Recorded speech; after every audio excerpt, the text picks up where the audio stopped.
दोस्तों, मैं डॉक्टर विनीता पांडे आपके सामने फिर एक बार उपस्थित हुई हूँ। आज हम बात कर रहे हैं भाषा शिक्षण की विधियाँ।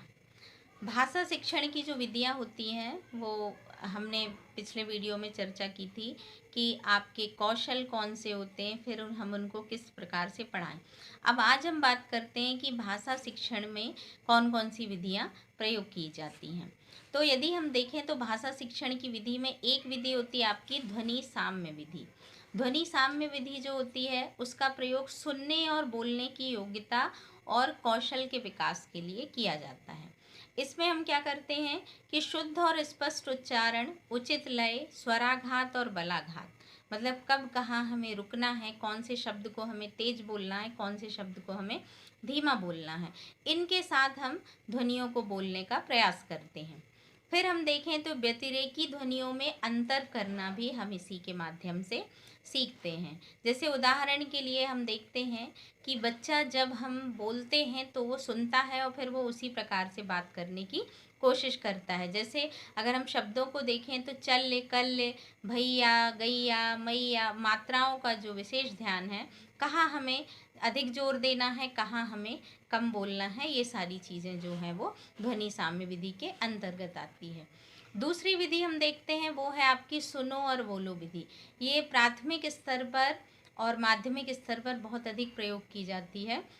इसमें हम बच्चों को कोई भी कविता या कहानी या शब्द बोलना सिखाते हैं और हम उससे कहते हैं कि आप पहले सुनिए और फिर बोलिए। तो जैसे हम आपको पोयम सुनाते हैं तो पहले टीचर एक लाइन बोलता है, फिर उसके बाद बच्चा बोलता है। पुराने समय में गुरुकुल में भी यही होता था कि गुरुजी एक मंत्र बोलते थे और उसकी एक लाइन के बाद बच्चा बोलता था।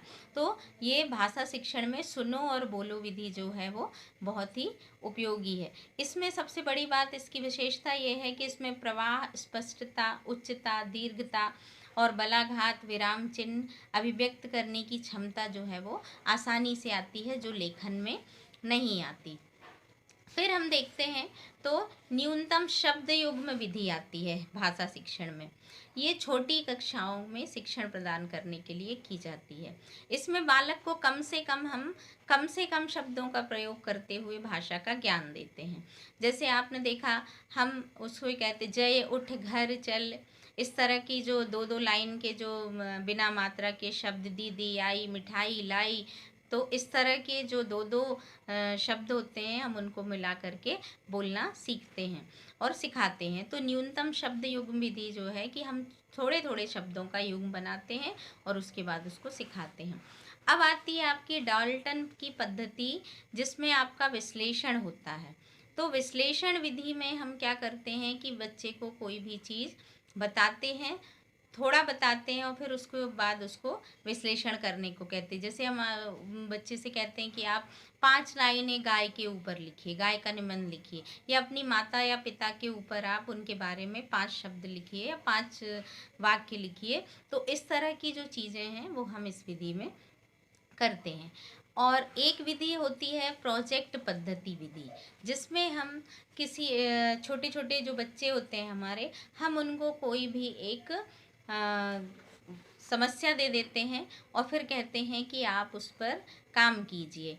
तो जैसे हमने दे दिया कि आप अपने पड़ोसियों के सबके नाम लिख कर के लाइए, आपके घर के आसपास कितनी चीज़ें गोल हैं आप उनको लिख कर के लाइए, तो वो समस्या लिखता है, फिर उसको हल करता है कि कौन सी चीज़ आयताकार है, कौन सी चीज़ लंबी है।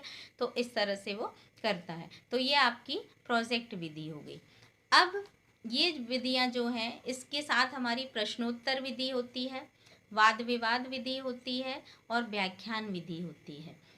प्रश्नोत्तर विधि में हम मुख्य रूप से विद्यार्थियों से छोटे छोटे प्रश्न पूछते हैं और उनका उत्तर प्राप्त करते हैं।